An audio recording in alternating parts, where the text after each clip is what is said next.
Welcome to Connect, Curate, Create, where we're on a journey through the arts and creative industries. I'm your host, Dr. Tim Butcher. If you're anything like me, you love learning about art and creativity.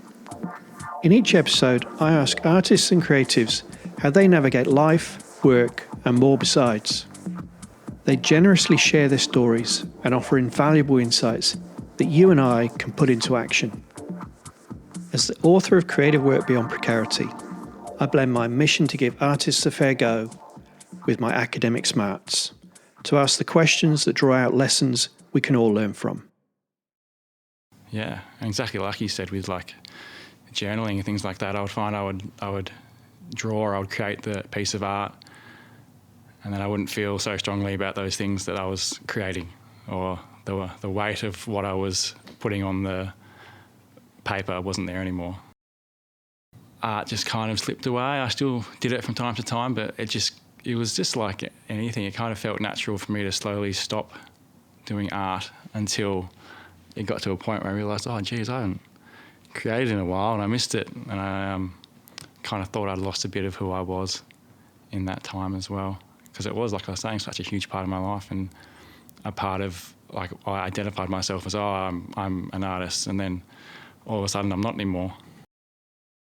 I'm actually spending probably more time thinking and planning than I ever had before, because my time's so limited, and also because I'm not creating so much art. I'm spending more time thinking about what I want to create, and then thinking about ideas and having them there, constantly evolving, and I'm working on them before actually just blurting them out, I guess. In this episode, I talk with Stefan aCampo, an artist based in Launceston, Tasmania. Stefan shares with us how making art was once for him a way to work through difficult feelings, but now how he is transforming his practice and making space for others to grow theirs. He generously opens up about how his art was previously something so personal he felt he couldn't share it with the world. How he found joy in life, and with it no longer felt he needed to make art.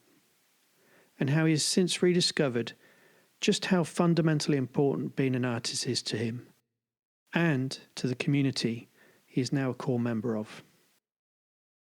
Be sure to also check out the show notes for highlights and links that you can use to shape your own journey. If you learned something from this episode, follow us on your favourite podcast app and tell your friends about Connect, Curate, Create. Welcome back to the podcast. We're here this week in Launceston Arts Centre, here in Invermay. Yeah, either or. Thanks, Stefan. So this is Stefan, Stefan aCampo, artist, whose day job is here at Launceston Arts Centre. But we'll come back to that, Stefan. Welcome to the podcast. Thank you very much for having me. I'm very humbled that you'd like to have a chat today. Yeah, no worries. Well, you've already featured in two episodes already. So both Katie Barron and Tony Curran both spoke about you because you'd had a group show together. Yeah. So perhaps we'll come back to that too. But to start with, behind us here is a piece of your work, and I'm absolutely captivated by it. It's the textures. I already asked you about those textures, but perhaps you could describe your work to us, and then perhaps we can understand what your practice is based on that. Yeah, so this is actually a piece that was in that show that I had with Tony and Katie in February at the start of the year. I think it was in February. And this is kind of not a painting that I've kind of done anything like it. Like my art's evolved so much. I never really used to paint. Painting's only been the last couple of years for me since this exhibition and this one I had earlier. Before that, I was mainly just pen and ink on paper and things like that. So painting for me is quite new. But something that I've always loved is texture. I love texture, everything about it.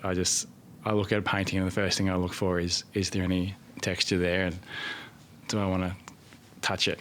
Yeah. Basically, that's what I love that. So that's what a lot of my paintings do or have.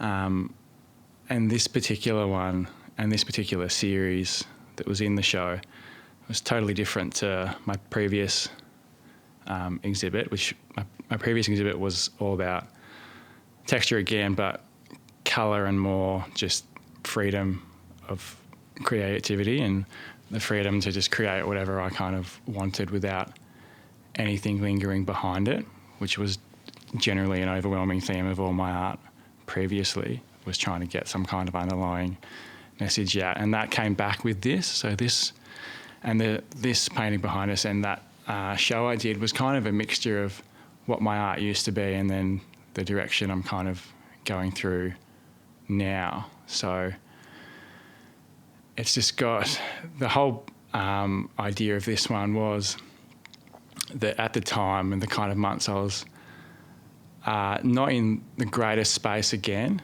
and found the world looking a bit cold and grey, which was a theme of the show. I was doing lots of monochromatic work. And then this particular one, for people that obviously can't see it, they're just listening to us, it's got a giant red rose peeking through what's meant to be concrete. And it's just something that I've kind of been trying to do, especially recently, is just looking for the little glimpses of, you know, love and positivity in a world that can sometimes be overwhelmingly dark and grey and cold. That's what the point of this one was meant to be. Yeah, right. Yeah, as you were speaking, I'm thinking, it's going to be difficult for people to visualise. So, we'll make a picture if that's okay, and make sure to share that on the socials. So, you say a red rose poking through, and it's funny when I asked you about the texture before, and you said you painted it and then painted over it. So the grey concrete effect is painted. So is the final layer, but before you'd painted that, you've painted the rose first. Yeah. Yeah. Right. So if I painted a background, I painted the entire rose, including, you know, the outline and all that, and then covered it, and then the last thing was the drips coming through over the top as well. Yeah. And so what I'm getting now, based on what you've just told us, what I'm getting is there's beauty beneath the surface. Because that's concrete, we've really got to work hard to get to it. Yeah, well, that was the message. Like, it's so easy to just not, or to just think that everything's, I guess I can't explain myself, but it's so easy to get caught up in the cold and the grey, and there's always something there if you're willing to look hard enough, and you can find the positive in it. And there's another piece that I've done that was in the same show, which is actually the same, but it's the flower was totally covered, but if you looked at the right angle, you could see the outline through the texture underneath it there. Yeah. So that was a similar one, but just not quite as obvious. Yeah. But, yeah. So the viewer's got to really, really work. Yeah. Well, that was the idea with this one. Yeah. Nice. Yeah. The other one was a bit simpler. My last exhibit. Yeah. Yeah. Right. Okay. Yeah. Okay. So you're sort of going deeper with your work. All right. So perhaps you said painting's new to you. Yeah. If we go right back, where does it all begin?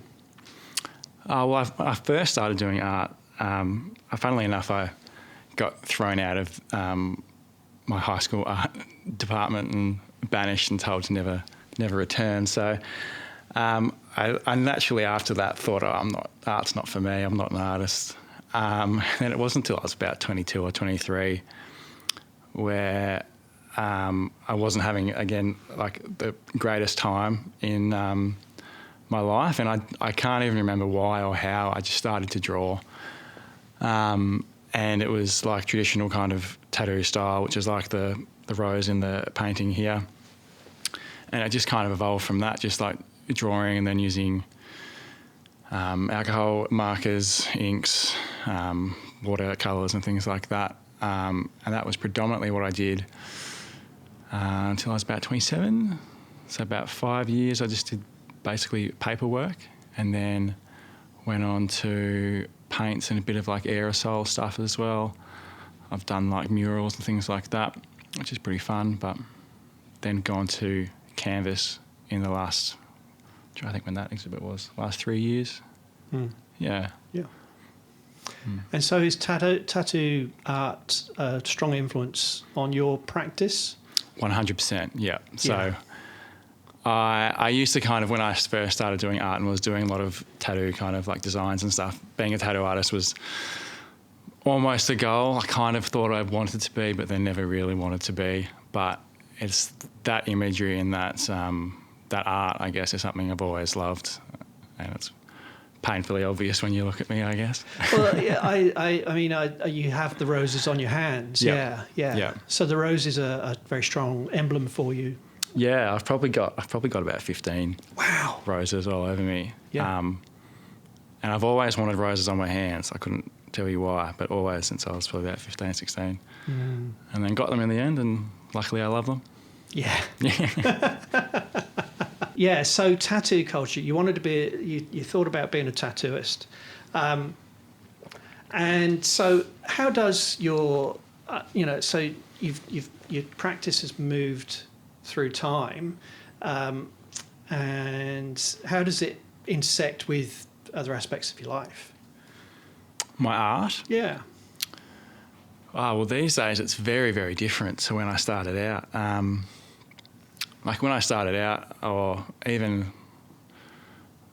probably up until about 4 years ago, it was a huge part of my life and like a huge part of my identity, like being kind of known as, I guess in my particular friend group, especially before I moved back to Launceston, I was kind of one of the only ones that did art. So it was kind of people knew me. He sometimes does the drawings and stuff like that, and it was a huge part of my life. I would draw almost every day. And produce some kind of art almost every day. And that's kind of slowly gone the other way, where now I very rarely make art unless I give myself like a goal or a deadline, like with the show at the start of the year with Tony and Katie. I kind of set that, and I hadn't even started doing anything yet, and had to kind of smash it all out in a couple of weeks. But that's just... that's a product of how my life has changed. So art had always been something, so I had such a personal relationship with my art that as my life changed, so did my art, I guess. And now, I guess, I can't explain that anymore. That's really weird. Yeah, sure. Yeah. But I mean, if we go back a little bit, you were talking about... not being in the best place for certain things. So art for you is a way to, some sort of way to come to terms with certain situations or reconcile your feelings. How is it very emotional? Yeah, 100%. So as I said at the start, when I first started art, it was a way, like I wasn't in a good place, and it was a way that I found that I was able to kind of express myself. And my art for me has always been kind of not for anyone else's consumption but my own. So it was never intended for the world to see. It was intended as a tool for me to kind of get through whatever I was getting through. So, as I said, like it was my art was, up until these kind of shows, it was so personal to me, and I just used it as a way to almost explain to myself what I was going through. And so, every piece was just how I was feeling at the time, really. And as those feelings, I guess, no longer needed to be dealt with, that's when I stopped producing art so frequently, I guess. So I used to have a lot of things that I wasn't able to deal with, or, you know, problems in my life. Like, I haven't had the greatest run. And then as my life slowly improved, my art started to change and my art kind of started to stop, which is then what led to my first exhibition in 2021, I think it was, 2022, to try and regain some of that. Because as my life kind of improved and I got happier, my art went the other way and just absolutely stopped happening because I didn't have a need for it anymore. No. Yeah. So that daily drawing practice would be like my daily journaling practice, or some people's meditation practice, or whatever. Yeah. It's a ritual. It was a ritual for you. Yeah. To help you live your day. Yeah, and exactly like you said, with like journaling and things like that, I would find I would draw, I would create the piece of art, and then I wouldn't feel so strongly about those things that I was creating, or the weight of what I was putting on the paper wasn't there anymore. Yeah, you've got it out. Yeah. It's beyond. No. Yeah. Wow. Yeah, that makes so much sense, and I'm sure so many listeners can relate to what you've just talked about. Wow, thanks for sharing. Yeah.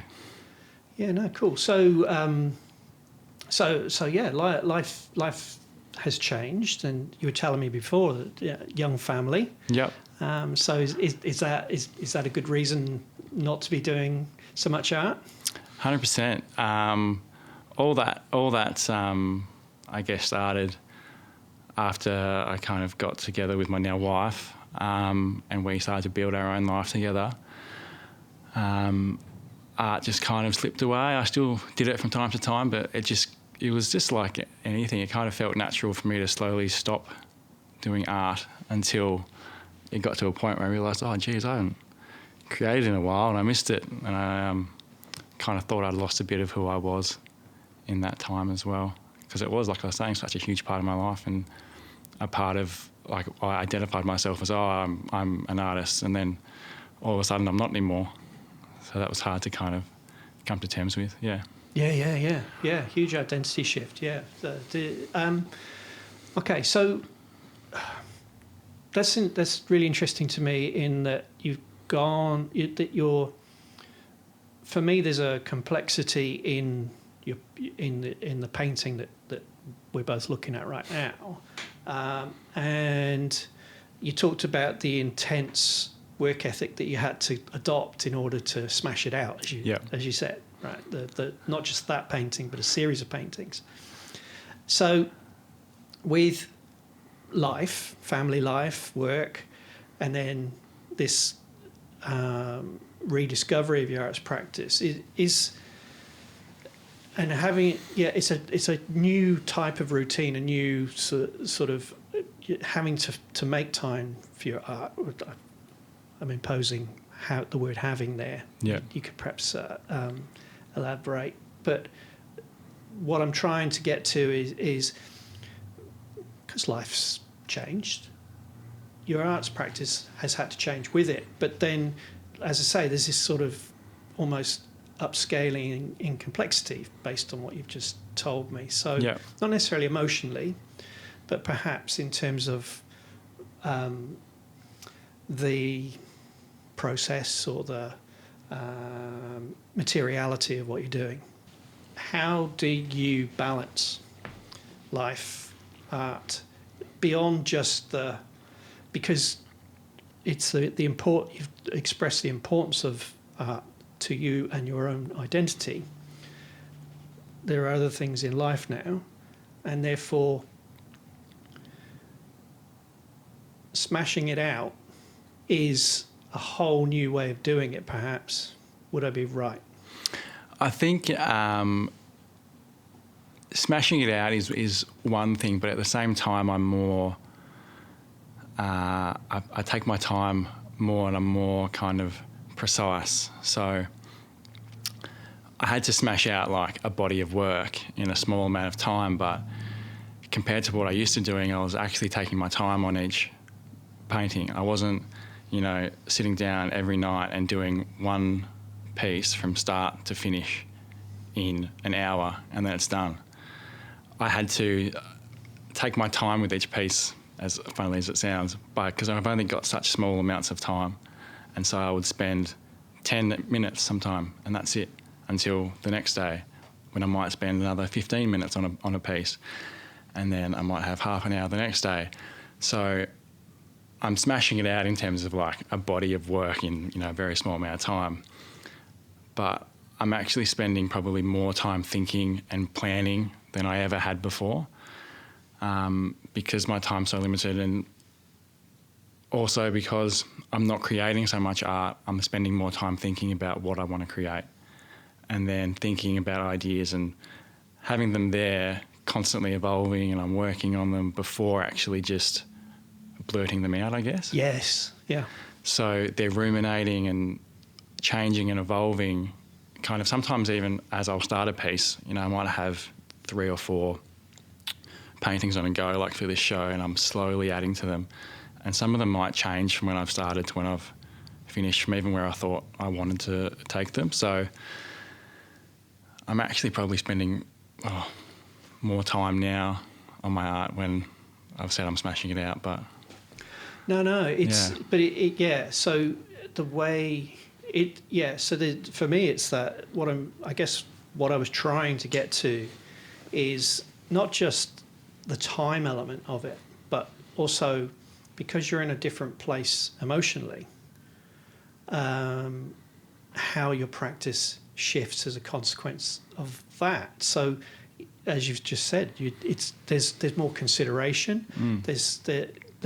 You're working in discrete pockets of time, and so there's a bit more planning that goes into it, and so on. So that for me is really interesting. Is that emotional connection we have with our practice, and how that can affect the work that we produce.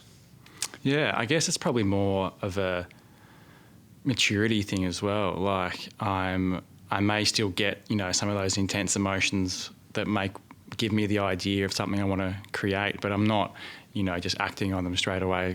For example, I'm thinking about them and thinking about what direction I can potentially take them in, instead of just, the simplest, quickest way, which I would have used to do, where you just, do a drawing or whatever and it's out. So it's probably just as I'm getting a bit older and a bit wiser, maybe.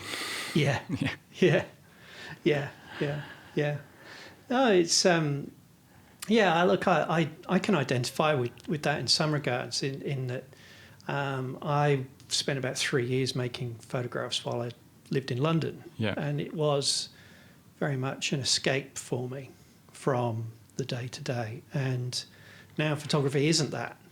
And like you, I find I don't take my camera with me everywhere like I did then, and I'm not looking for escape.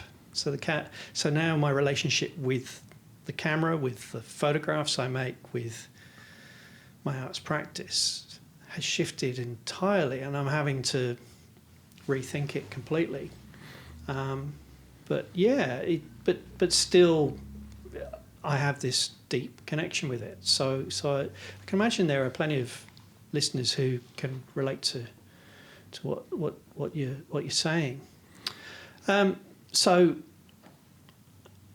as I said before, we are here in Launceston Arts Centre, and this is your day job. Yep. So Launceston Arts Centre is my business. My dad started it 24 years ago, in the 2000, and I had absolutely no intentions of ever taking it over. I never thought I would, and then now here we are. So it was a part of my childhood. I remember sitting in the window literally next door as it was being built, and then I spent a lot of time away as I moved interstate, and then when I came back I just kind of found myself back here. Nothing was planned or organised. I was just here, and then my father passed away, and then it was kind of a bit more sudden than it was meant to be, but it all just kind of worked out. I think it was just meant to be, and I've met some amazing people like Tony and Katie, through here, and yeah. Well, that's what I wanted to get to. Is like this. So I arrived in Launceston during, right at the start of the pandemic, and as soon as we could get out and about, I wanted art supplies because I was living out of a suitcase in an Airbnb basically, and wanted something to do. And I knew how to make little books, so I came here and bought some paper and some thread and a scalpel, and went home and started to make. So I guess there must be so many with the university just over the road, and students coming and going, and as you say, local artists using coming to you for supplies. So how does that sort of affect your own creativity? I mean, I'm always inspired by people that come in and out. I think that's like the best part of here, is seeing the art that people bring in and create, and then getting to know someone through the shop and not actually really knowing what they create, and then finding out what they do and seeing their work and stuff like that. It's always so inspiring, and I've met so many amazing artists that have probably influenced my work, and I don't even know it, or they probably don't even know it. And just the conversations you have, and you're always learning, things like that as well. So it's pretty good. Yeah, awesome. You mentioned the space next door that and so that was the space where you had the group show. Yeah. And you instigated it. Yeah. So how did that come about?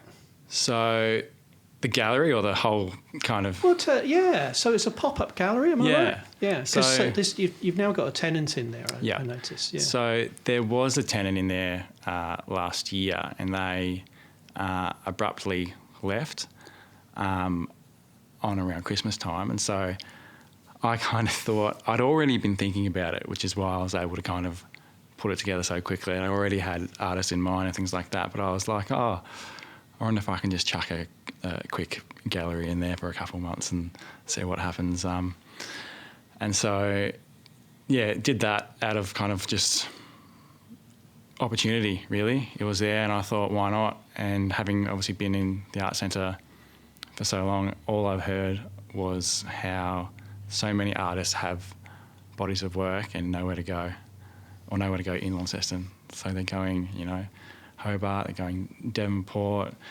anywhere they can, because there's only a few spots here. And so just thought, why not? Give it a go. Yeah. See what happens. And it was a huge success. Yeah, I think so. Yeah. I think so. I don't think anyone had anything bad to say. Everyone enjoyed themselves, and I thought all the shows we put on I was really happy with. So I think the quality we had was incredible. We had a nice, diverse range, and I was really happy with everything we put on. I thought, yeah. Yeah, awesome. And as you say, it's so important to the community. So I suppose that having a situation, being in a moment or a space and just going for it. Yeah, my wife wasn't too happy because I didn't really think about it either. I just kind of thought, you can do it, so do it. And then I was like, I'm going to have to work every day for 3 months. And I've just got a young son and young family, and I didn't even really think about it until I'd already said yes, and it was already in the works. And so I bit off a bit more than I could chew, but worth it. I'd probably do it again. There you go. Yeah. How does your wife feel about it now? I don't know. I reckon she's all right with it though, yeah. Good. Yeah, no, I'm sure she's very proud. It takes a lot of work, but it's such important work. Yeah. Yeah, well, like I said, like so many people I knew had work and nowhere to go, and it was just, I heard it so much, I was just like, you've got the chance to do something. And I thought, as I said on like the very first opening night, I said, like, I wish it was forever, but a temporary space is better than no space. And so gave it a go, and I think we'll do something hopefully similar again. Yeah. So, yeah. Awesome. And the shop space, I mean, as a customer, I don't think there's a spare bit of wall. Yeah. I mean, have you had art shown in the space? We've got like some examples in the shop. It's mainly just the staff. So myself, Deirdre and Ryan have art that we've kind of done sporadically throughout the shop, more to show like examples of what like products and things like that we've used. It is something I'm potentially thinking about doing next year, having a little event, but very early days on that, so I might keep that a bit quiet for now. Yeah, keep it under wraps.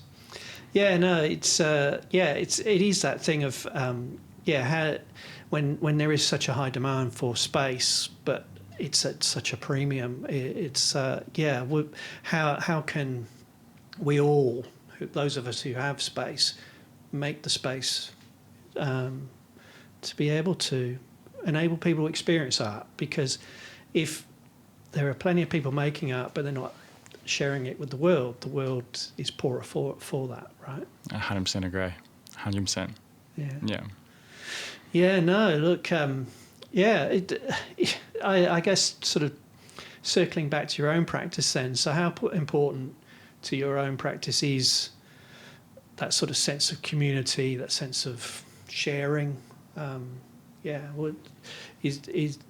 Was the show connected to how you wanted the world to see your work?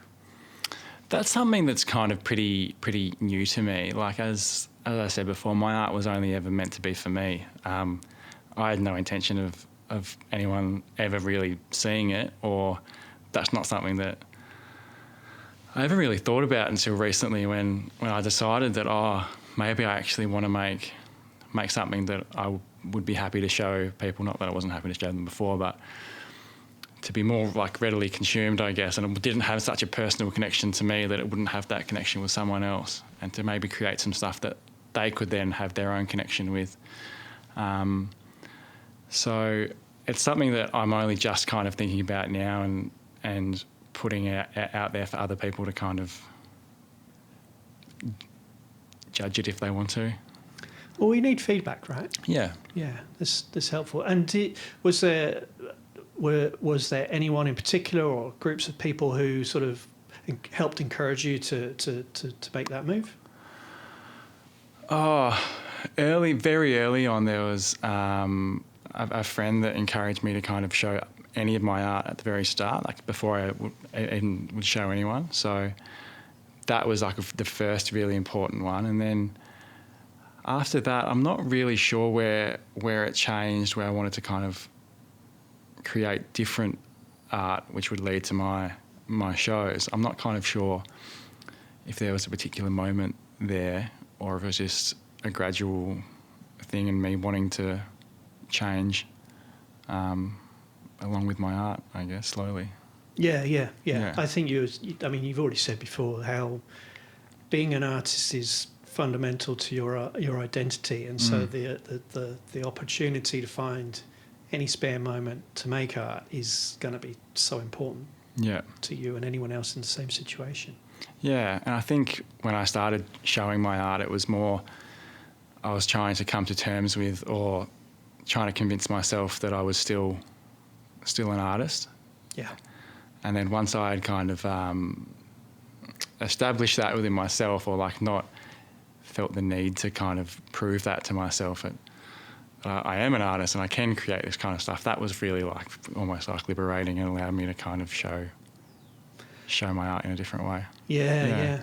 And it's interesting. People can, like when I interviewed Tony and I made a statement which was something along the lines of photography, maybe I could call that an arts practice, I'm not sure. And he said, I'll call it an arts practice for you, Tim.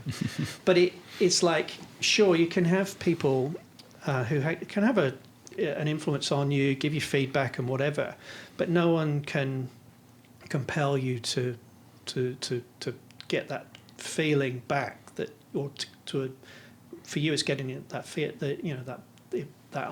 rediscovering that identity. For me it was discovering for the first time, or assuring myself, whatever. But you have to feel it for yourself. That's what I've just got from you then. It's so I mean, for listeners like me who've spent their whole life wishing or hoping or trying or whatever it is, but only you can really make the leap and say, okay, well, I'm an artist and I'm going to put it out in the world, and then good things happen. Yeah, 100%. I think that's the way you've just put that's probably exactly how I was. I was like, once you decide, I am this, I am going to do this. Like I was probably pretty similar too, where I was a bit hesitant in my earlier days. Maybe I won't do that. Maybe I won't show that. Maybe I won't expose myself in that way. And as that kind of changed and I guess became more like that, it led to other things like, I will open that in gallery on a spare whim. I will do that. I want to show this. I want to try this. So, I guess that's just me. Yeah, that's awesome. Yeah, no, it is. It is. It's just do it. Yeah. Just and what came from that decision, that compulsion, that desire. So many good things came out of it. How many artists? How many exhibitions? How many artists in the podcast? So we had 3 exhibits. So the first one was Tanya Glanville, who is from Weymouth, and she did like traditional Tassie like landscapes on canvas. And then we had myself, Tony, and Katie after that, who are all very, very different artists, but the show was called Collision. So the whole point of that was like all 3 of us kind of like colliding together and mixing all our art and things like that. And then we had Josh Bowley as the last exhibit, which was just, it was whatever he wanted. It was his last 20 years, I think, all mixed into one show. Yeah. I wish I hadn't missed that one. It was pretty special.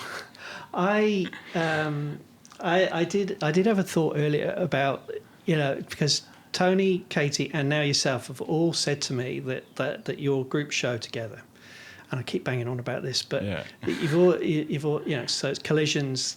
You couldn't find a unifying theme, but you said something that I feel about Katie's work and about Tony's work. You want to touch it. Yeah.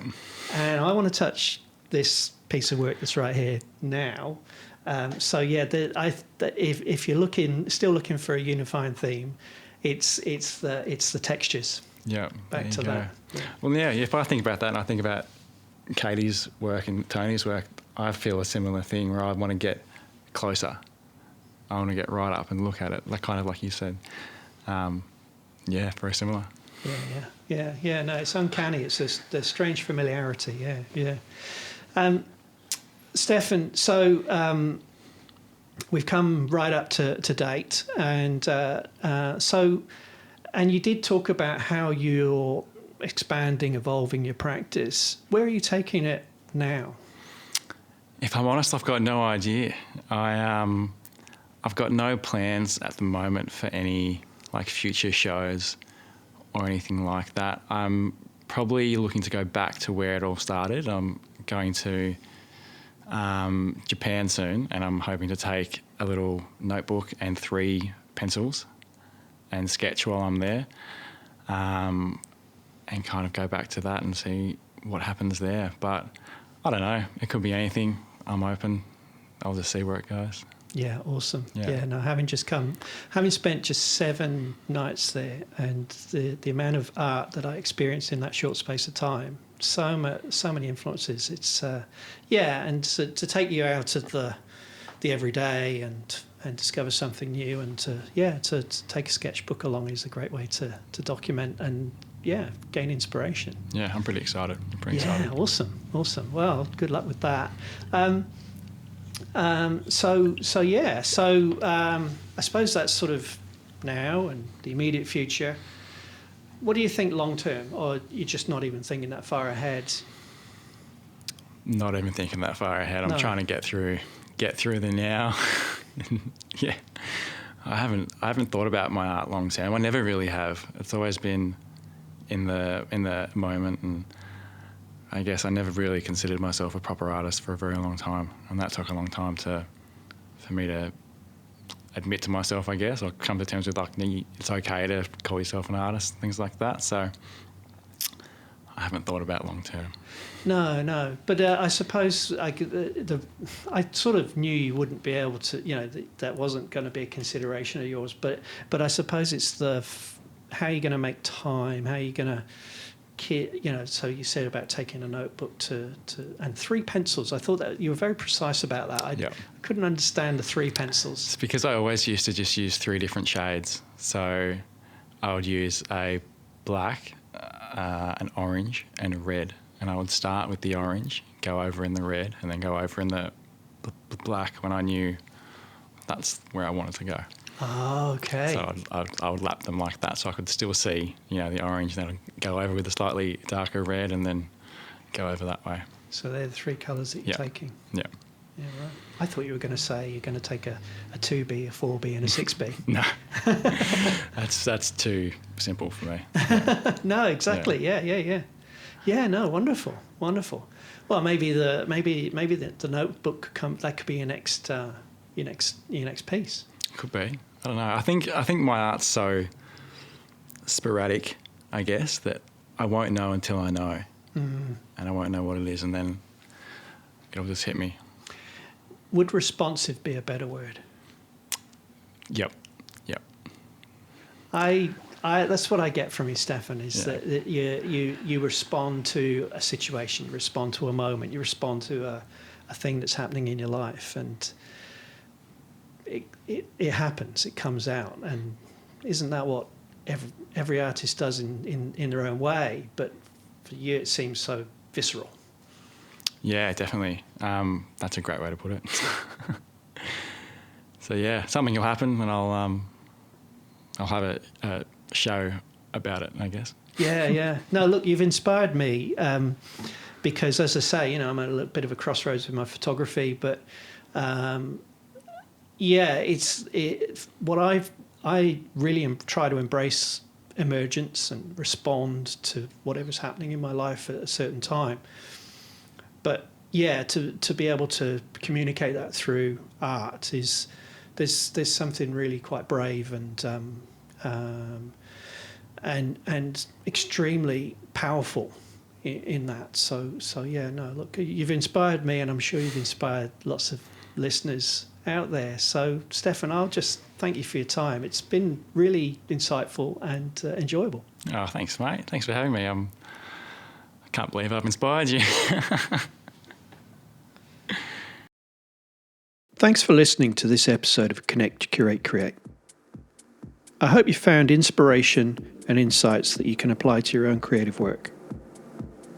For highlights and links, check out the show notes, and be sure to follow us on your favourite podcast player so you never miss an episode. Tune in next time as I continue to explore life and work in the arts.